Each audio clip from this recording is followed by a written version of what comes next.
That strike hits for about, I think it was 16 or so damage, takes out the legs from beneath the halfling, who is now out of the fight. And Mirak, he needs to get out of there, and he knows it. So as a minor action, he can shift. So he's taking his standard action. As a minor action, he's going to shift back 1. And then he's still got his move action. Barking in his own language, he yells, "Get them!" and runs back, gesturing for his other soldiers to finish the fight. Following orders, they move in with a speed of 6. Maybe this one will stop here. He's got a clear shot. He's going to take one of his remaining javelins. These guys carry 3. And he's going to launch his attack. All right, +6 versus armor class. That's a hit on Eldith.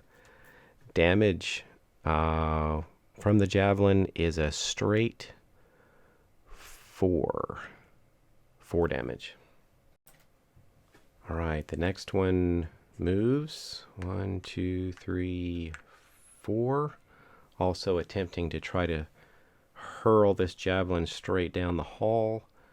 We'll attempt a similar attack here. All right, next javelin attack. Rolls a 12 +6. That's a hit. So again, hit for 4 damage. All right, the lieutenant sort of shifting and dancing in his steps like Achilles. Moves forward, shifts 1, 2 squares, and then makes his slash with his sword. The quick blade gets +6 to his attack and rolls a natural 19. So we're doing a d6. +3, so that's 9, 10, 11, 12, 13. 13 damage. All right, as a minor action, we're heading into the 3rd round. As a minor action, Eldith will scream no, like Wyatt Earp in Tombstone. And as a minor action, she's going to use the Dwarven, I think it's called Dwarven Resilience, maybe, something like that. It's an encounter power, but it allows her to use a healing surge as a minor action. All right, so she heals 7 hit points. And that's going to take her to 15. And she gets +2 to her defenses until the start of her next turn. All right, she's going to take her standard action to make an axe attack on the lieutenant. Poised assault. And we got a 15 on the Viking die. That's good enough to strike. He has an armor class of 15. So what kind of damage are we doing here? 1d12 +7. Let me roll that again. 2. That's even worse. 9 damage on the lieutenant. She will spend her action point to make an additional axe attack on the lieutenant. And we've rolled an 8. I don't know if this is going to be enough. It might just do it. 8 plus 8, because of the poised assault, is 16. That beats his armor class of 15, so that does hit. So here we go. Are you serious? All right, so 8 points of damage. All right, so that hits him hard and is enough to bloody him. So we've hit him and hurt him quite badly. All right, so I'm not quite sure if I'm taking full advantage of the kobold's shiftiness. I will try to be a little better at that as we continue the battle here. But we're certainly hurting bad enough already. As we go to the next person, that's our companion, it's time to make a death save. Death save is just a straight D20 roll. We're trying to get a 10 or higher. And that is a 7. So that is actually our first failure. I think I'll go ahead and use our little marker here, right here, and we'll mark this as a first failed death save. So if we get to 3, then our companion is gone forever. Mirak is next, and being down to a single hit point, he just wants to see these heroes get destroyed. So he's gonna move over here and hold his other action so that if the hero survives, he's gonna bolt out of there and run away. So he's gonna stand there and scream orders, and next up will be the minions, and he's telling them to get in there. So here we go. Minion number 1 taking out the last remaining javelin. You know what I totally could have done that I didn't think to do? You know, I was talking about not being shifty enough with the kobolds, but I could have used second chance for the halfling. He could have made the lieutenant re-roll that terrible attack that took him out. Yeah, I'm rusty with this. Sorry, guys, but that would have possibly made a big difference. Let's see how the rest of this can play out. So, moving up, remaining javelin in hand. This little guy is going to attempt a thrust attack. +6 versus armor class. We rolled a 14. That's going to total of 20. That's good enough. Another 4 damage. Once again, taking Eldith to a bloodied value. She's down to 11. Now, let's see. That was the move action, the attack action. And then, as a minor action, it can shift again. So I'm going to have him shift back here behind the lieutenant. So yeah, we moved up and made the attack and then shifted back behind the lieutenant here. So the other minion also, I think, on its last javelin will attempt a similar tactic, moving up, and will make a thrust with his javelin. Let's go right back to the dice tray, and that is good enough to hit. So that's another 4 damage on Eldith. This is not looking good. So I think we're down to 7.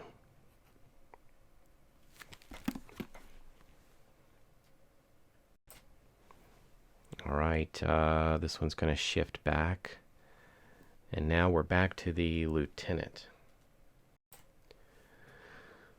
Well, I guess continuing his dance of death, the bloodied lieutenant will shift 1 space over and attempt a final attack here on Eldith.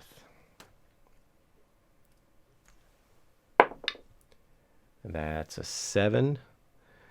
I don't know if this is going to be good enough to hit. No. Eldith is able to block that attack due to her armor class. Well, I was about to have him shift around some more. I guess that minor action could have been the shift 1 square. So yeah, he would get a move action now. So these kobolds as a minor action can shift, I think. Most of them can. It appears. So he's still got a 3 shift or square shift available to him. So I would say he would back up. So shifting through a friendly square and shifting back, putting him beside his captain there. He also barks at the minions to get in there and finish her off. Alright, I think I have one little correction that I want to make here. Eldith had +2 to her defenses, and I think the second minion attack actually would have missed her by, I think it was 1. So I may take her back up to 11 hit points, because every little point here is critical at this moment. All right, I think we're heading into the 5th round here. So let's see, we're going to start with Eldith. She's going to step forward as her move action and take a swing at one of these minions.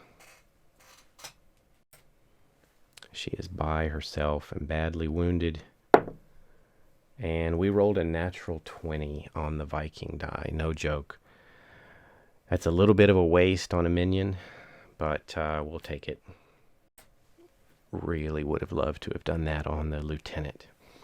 But she just cleaves this guy right from the collarbone down to the middle of his chest and just takes him out in a horrifying manner. And turns to face the other minion and gives him a glare. Alright, just a little idea for coolness here. Having just destroyed a minion in a very bloody manner, she stares down this guy and gives him a very intimidating shout. And we're going to attempt an intimidate check against him as her minor action here. So let's go back and we'll take our 20. See if we can roll it again. That would be great. Well, we got a 13 plus her intimidate skill of 4. Let's check the minion's will defense. His will defense is 12. He's scared. So we'll say due to the circumstances, his commander's backing up, all bloodied, and saying, get him, and then seeing his little pal just chopped in half. He turns and shifts and gets out of there. So he flees the battlefield. All right, so that was her move action, attack action. She's spent for the turn, barely hanging on. She's got around 11 hit points, I think, with our little correction from before.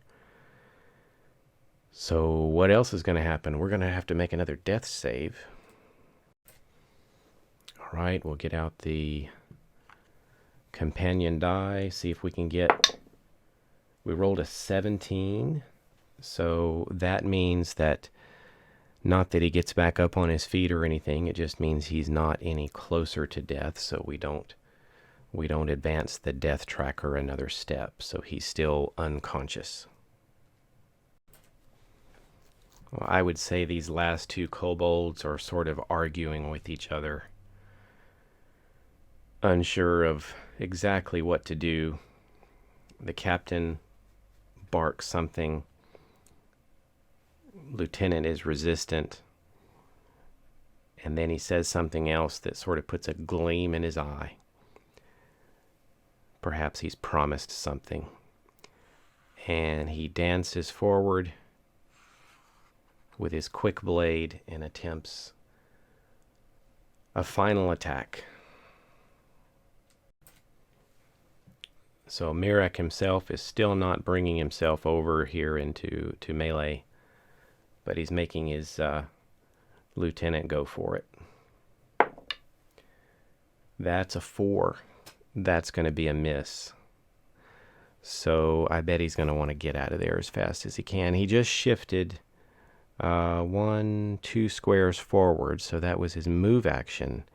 As a minor action, he can shift back 1, and he made his attack. So he is he's pretty much stuck there.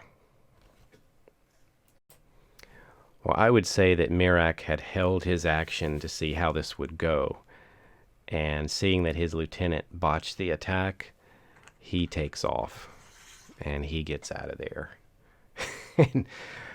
Eldith steps up and makes her last attack. Is it the last attack? I don't really know, but let's see how she does. We've got a 14 on the Viking die. That's going to be a hit. Damage here is a D12.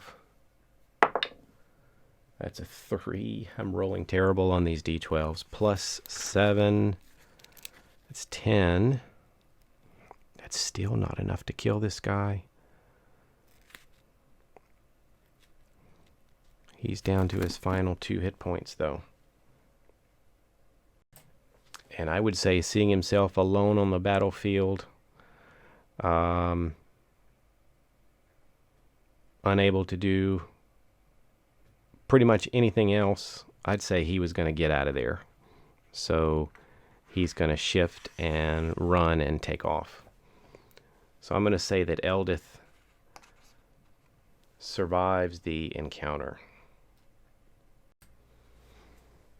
Well, Eldith knows time is running out. They're going to return with reinforcements very soon.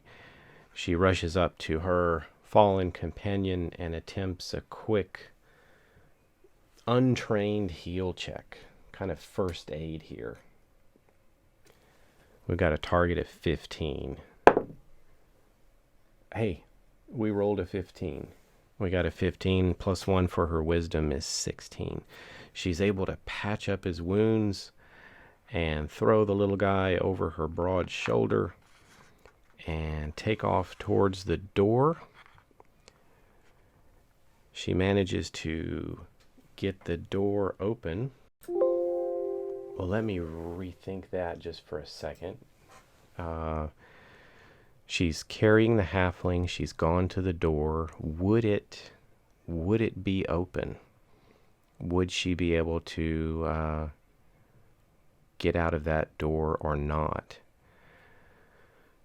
Perhaps she would need to face an open door check. Well, breaking down a door is going to be a DC 13 for her. So I would say if she successfully breaks this door down, then they get out and escape.